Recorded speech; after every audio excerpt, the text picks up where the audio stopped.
Hello everyone, मेरा नाम है असिस्टेंट प्रोफेसर नरेश कोरी और आप देख रहे हैं मेरा यूट्यूब चैनल थर्मल इंजीनियरिंग का लेक्चर सीरीज। दोस्तों, पावर प्लांट इंजीनियरिंग के यूनिट 4 के लेक्चर नंबर 4 की तरफ आज हम लोग चलेंगे, जिसमें हम लोग पढ़ने वाले हैं condition for maximum discharge through chimney. Last lecture में मैंने आप लोगों को चिमनी की हाइट के लेक्चर नंबर 2 के तरफ चलेंगे। लेक्चर नंबर 4 नहीं है, लेक्चर नंबर 2 है। लास्ट लेक्चर में मैंने आप लोगों को चिमनी की हाइट किस तरह से मेजर करनी है उसके इक्वेशन के बारे में बताया था। आज हम लोग पढ़ेंगे कि उस चिमनी में से जब हमारी हॉट गैसेस बाहर निकलती है तो उस हॉट गैसेस को मैक्सिमम अमाउंट में बाहर निकालने के लिए क्या कंडीशन बनती है, डिस्चार्ज जिसको बोला जाता है कि मैक्सिमम डिस्चार्ज हम लोगों को कहाँ से मिलेगा।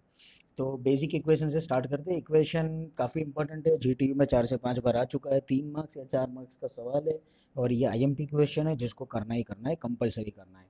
तो शुरुआत करते हैं। देखिए, मास फ्लो रेट आप लोग किस तरह से दे सकते हो। चिमनी के अंदर आप लोगों की हॉट गैसेस पास आउट होने वाली है, मतलब gas ideal ideal gas equation के बेस पर आप लोग मास फ्लो रेट का इक्वेशन रखोगे। Let's say that mg is equal to rho g into a into c. Rho g मतलब density of your gas, a area and the c velocity of your gas. यहाँ पर हम लोग velocity क्या consider करेंगे, तो you can see from the equation that c is equal to under root of 2g into bracket capital H1 minus H dash, and density of the flue gases will be rho g is equal to P upon RT G।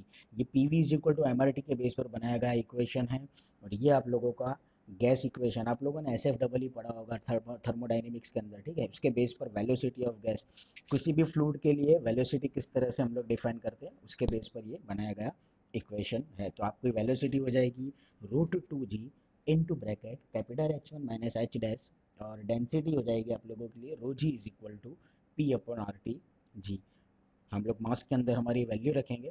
हमारे पास में density है, over here in equation we will substitute the value. Rho g की value है हमारे पास P upon R T G, जो हम लोगों ने यहाँ पर रख दिया। Your area will be constant, it is as it is. अभी वेलोसिटी हम लोगों के पास में है √2g into bracket H1 minus H dash. Standard value है एरिया वेलोसिटी की, इसके अंदर हम लोगों को कोई चेंजेस नहीं करना है। स्टैंडर्ड वैल्यू हमारे पास में डेंसिटी की, जिसके अंदर हमको कोई चेंजेस नहीं करना है। ये दोनों वैल्यू हम लोग सब्सटीट्यूट कर देंगे हमारे मास के इक्वेशन में, ठीक है। मास के इक्वेशन में हम लोगों ने वैल्यू रख दी। अभी थोड़ा कंसीडरेशन करके चलते हैं। देखिए, कंसीडरेशन ये करना है, लेट्स से दैट के जो भी प्रेशर लॉस हमारी चिमनी के अंदर होने वाला है, let's say that the on the basis of that pressure loss H dash is equal to zero, ठीक है। हाइट हम लोगों ने नेग्लेक्ट कर ली है। अगर आप लोगों के पास में हाइट नेग्लेजिबल कंडीशन में जा रही, प्रेशर लॉस आप लोग नेग्लेक्ट कर रहे हो, तो एच डेस हम लोगों के लिए जीरो बन जाएगा। जब एच डेस आपके पास में जीरो बन रहा है तो आपकी इक्वेशन क्या बनेगी, M G is equal to area as it is √2g H1 P upon R T G, और ये एच डैश हमारे पास में जीरो हो गया। तो हमारी इक्वेशन बनी M G is equal to A under root of 2g H1 into P by R T G, ठीक है। ये हमारी इक्वेशन बन जाएगी क्योंकि प्रेशर लॉस आप लोगों ने नेग्लेक्ट कर दिया है, एच डैश आपका जीरो हो जाएगा। नाउ, हाइट ऑफ चिमनी की इक्वेशन हम लोगों ने फाइंड आउट की थी, उसके बेस पर आप लोगों के पास में एक इक्वेशन है that H1 is equal to capital H into M A upon M A plus one T G by T A minus one. ये इक्वेशन में जो H1 की वैल्यू हमारे पास में है, ये H1 की वैल्यू हम लोग हमारे इस इक्वेशन में रखने वाले हैं, सब्सटीट्यूट करेंगे। जब वैल्यू सब्सटीट्यूट करोगे आप, तो आपकी इक्वेशन कुछ ऐसे बनेगी that M G mass of the gas is equal to area under root of 2g आपका कांस्टेंट है, ठीक है। 2g आप लोगों ने एज इट इज ले लिया है।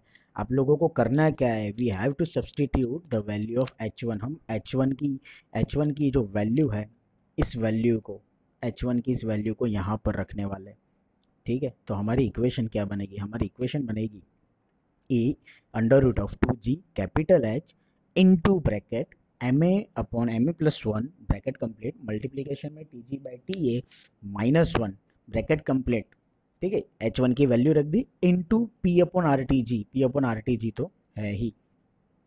तो ये मास फ्लो रेट बना, लेकिन हमको तो मैक्सिमम डिस्चार्ज चाहिए ना। और अगर मैक्सिमम डिस्चार्ज चाहिए तो टेम्परेचर ऑफ द गैस, उसके रिस्पेक्ट में आपका मास फ्लो रेट कितना है वो हमारे लिए इंपॉर्टेंट फैक्टर होगा, क्योंकि टेम्परेचर फ्लू गैसेस का जितना ज़्यादा होगा उतना ही इजीली वो फ्लोट हो पाएगा। तो मैक्सिमम कंडीशन लेते हैं, let's say that D M G upon D T G is equal to zero is the maximum condition when you will get the maximum discharge from the chimney. At that time your TA, your area, your pressure, your R, your H and M A, ये सारी की सारी fixed value होगी, constant होगी। सिर्फ change किस में आने वाला है, आपके टेम्परेचर ऑफ गैस, मतलब कि टी जी के अंदर। बाकी सारी प्रॉपर्टी आप लोगों के लिए कांस्टेंट रहेगी। तो क्या करेंगे, हम डिफरेंशिएशन करेंगे हमारे डी एम जी का, मतलब कि हमारे इस क्वांटिटी का एम जी का हम लोग डिफरेंशिएशन करेंगे with respect to your temperature of gas. जब इसके रिस्पेक्ट में हम हमारे इक्वेशन का डिफरेंशिएशन करेंगे तो we will get D by D T G into bracket area A into under root of 2gh into bracket M A upon M A plus one into T G by T A minus one into P by R T G is equal to zero. ये आपकी equation बनी। Equation को simplify करते हैं। Equation को simplify क्या करेंगे कि P upon R area and 2g ये सारी की सारी फिक्स क्वांटिटी है जिसका डिफरेंशिएशन नहीं होने वाला है इनटू h ऑल्सो, ठीक है। a 2gh p upon r ये सारी की सारी क्वांटिटी आपकी फिक्स है जिसका डिफरेंशिएशन होगा नहीं। इसको हम लोग डिफरेंशिएशन से बाहर ले लेंगे और सामने जब जीरो के साथ मल्टीप्लाई हो जाएगा तो वो जीरो हो जाएगा। बचेगा क्या आपके पास, d upon D T G into bracket M A upon M A plus one into T G by T A minus one into one upon T G, तो ये वन अपॉन टी जी। मतलब हम लोगों ने इक्वेशन को क्या किया और भी ज़्यादा सिंप्लीफाई कर दिया, ठीक है। अभी इक्वेशन सिंप्लीफाई करने के बाद देखो आप लोगों को करना क्या, आपके इक्वेशन में जहाँ जहाँ टी जी दिखेगा उसका आप लोगों को डिफ्रेंशिएशन करना है। तो आप देख सकते हैं यहाँ पर T G one upon T G है, एक ये रहा, इनटू मल्टीप्लीकेशन में यहाँ पर T G by T A minus one है, मतलब कि डिफ्रेंशिएशन में यहाँ पर मल्टीप्लीकेशन का रूल लगेगा।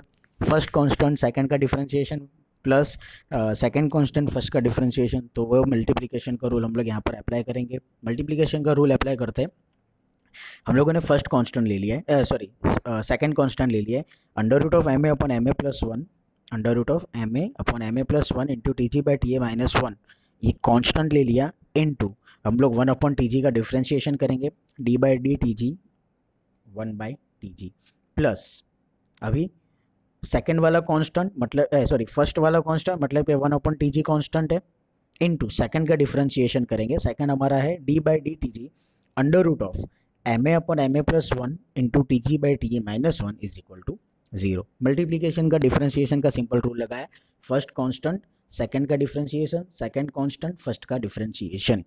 सिंप्लीफाई करते हैं, रूट है मतलब वन बाई टू पावर आ जाएगा, M A upon M A plus one into T G by T A minus one raise to one by two into one upon T G है तो power वाला rule लगेगा, तो भाई power एक आगे आएगी उसमें से हम लोग माइनस करेंगे, तो टी जी जो डिनोमिनेटर में जब वो न्यूमिनेटर में जाएगा तो T G raise to minus one हो जाएगा। इसका डिफ्रेंशिएशन करोगे तो आपको मिलेगा minus one upon T G square plus one upon T G तो एज इट इज है ही, one upon T G into D by D T G, और ये आपके पूरा ब्रैकेट का हम लोगों को डिफरेंशिएशन करना है। लेट्स से दैट ये जो डिफरेंशिएशन करोगे तो it has to one by two power, यहाँ पर भी पावर का नियम लगेगा, रूल लगेगा, पावर आगे पावर में से एक माइनस मतलब कि one by to minus one होगा, तो आपका ये जो स्क्वायर रूट पॉजिटिव था जब माइनस होगा तो ये हो जाएगा माइनस वन बाई टू, ठीक है। दूसरी चीज टी जी के साथ में यहाँ पर M A upon M A plus one into T A multiplication में, तो ये सारी चीज़ें कांस्टेंट हो जाएगी, मतलब one upon T A into M A upon M A plus one is equal to zero, क्योंकि उसका भी डिफ्रेंशिएशन करना पड़ेगा, कांस्टेंट है इसीलिए। तो ये यहाँ पर आपका सिंप्लीफिकेशन हो गया। सिंप्लीफिकेशन के बाद में क्या है आप लोगों को करना है, क्या है हम लोग इसको और सिंप्लीफाई करेंगे। आप देख सकते हो यहाँ पर ये minus one upon T G square जो है ये पूरा टर्म आपका नेगेटिव हो जाएगा, क्योंकि जब ये माइनस आपका मल्टीप्लाई होगा तब माइनस जब मल्टीप्लाई होगा तो माइनस मल्टीप्लीकेशन को आप लोग इक्वल टू के राइट साइड में लेकर के आ सकते हो। तो आपका इक्वेशन क्या बनेगा, आपका इक्वेशन बनेगा M A upon M A plus one into sorry M A upon M A, ये रहा ये वाला equation, M A upon M A plus one into T G by T A minus one into one upon T G square. अभी ये जो one by to है इस पूरे इक्वेशन को हम लोग क्या करने वाले, M A upon M A plus one T G by T A minus one whole raise to one by two से मल्टीप्लाई कर रहे हैं। जब आप इसको मल्टीप्लाई करोगे तो ये वन बाई टू आपका मल्टीप्लीकेशन का रूल लगेगा कि अगर बेस सेम है तो पावर का समेशन होगा, तो one by two will be one, तो यहाँ पर वन पावर आ गई। और जब यहाँ पर मल्टीप्लीकेशन होगा तो minus one by two plus one by to both will be cancel out, ठीक है। डायरेक्ट सिंप्लीफिकेशन दिया इसलिए मैंने आपको ब्रीफ में समझा दिया कि minus one by two power है वो आपका कैंसिल हो जाएगा और वन बाई टू पावर वो वन हो जाएगा। तो आपका आंसर क्या बना, M A upon M A plus one into T G by T A minus one whole raise to one power, one by two था उसकी जगह वन पावर आ गया into one upon T G square है, minus sign थी equal to के right side आ गया तो ये आपका प्लस हो गया है। सामने हमारे पास में क्या बचेगा, अभी M A upon M A plus one T G by T minus one, तो ये तो आपका पूरा कैंसिल हो चुका है। बचा क्या यहाँ पर one upon two G into T G into T A, मतलब कि one by two T G T A आ गया, one by two T A T G into M A upon M A plus one, M A upon M A plus one. अब इसको और भी simplify करो, इसको सिंप्लीफिकेशन में क्या करोगे आप लोग, तो टीजी सबसे पहले तो आपका एक कैंसिल हो जाएगा, यहाँ से टीजी एक कैंसिल हो गया, यहाँ पर एक टीजी कैंसिल हो गया, बचेगा क्या यहाँ पर M A upon M A plus one into one upon two T है इज इक्वल टू, अभी ये जो वन बाई टीजी बचा इसको हम लोग हमारे ब्रैकेट के अंदर मल्टीप्लाई करेंगे, जब ये टीजी अंदर ब्रैकेट में मल्टीप्लाई होगा तो ये टीजी और ये टीजी कैंसिल, बचेगा क्या M A upon M A plus one into one upon T है, ठीक है। माइनस वन के साथ जब इसका मल्टीप्लीकेशन करोगे तो आपका इक्वेशन बनेगा minus one upon T G, ठीक है, माइनस वन अपॉन टी जी बचेगा। और इसको सिंप्लीफाई करते हैं, इसको और सिंप्लीफिकेशन कैसे करोगे आप लोग, तो minus M A upon M A plus one into one upon two T है, ये वाला जो पोर्शन है इस इक्वेशन को हम लोग उठा करके इस तरफ ले आएंगे और माइनस वन टी जी को एज इट इज रहने देंगे। जब ये पूरा पोर्शन यहाँ पर आएगा तो नेगेटिव होगा, आपका डिनोमिनेटर सेम करने के लिए आप टू एलसीएम लोगे तो माइनस होगा, माइनस करोगे तो आपको आंसर माइनस में मिलेगा, minus M A upon M A plus one into one upon two T is equal to minus one upon T G, from both side your minus sign will be cancel out, बचा क्या one upon T G is equal to one upon two T A into M A upon M A plus one, हम लोगों को तो T G upon T A चाहिए, तो T G by T ए का ratio ले लो, मतलब कि टी जी सामने मल्टीप्लाई करो, टी ए को उसका डिनोमिनेटर में रहने दो, will be equal to T into M A plus one upon M A. तो ये कंडीशन थी मैक्सिमम कंडीशन, ये वैल्यू है आप लोगों की मैक्सिमम कंडीशन की चिमनी में से डिस्चार्ज करने के लिए। क्वेश्चन जीटीयू में इंपॉर्टेंट है, आप लोगों को एटलीस्ट 7 मार्क्स में या तो 4 मार्क्स में पूछा जा सकता है। आई होप कि आप लोगों को समझ में आया होगा, अगर आप लोगों को कोई क्वेश्चन हो तो आप उससे जरूर पूछेगा। Thank you so much.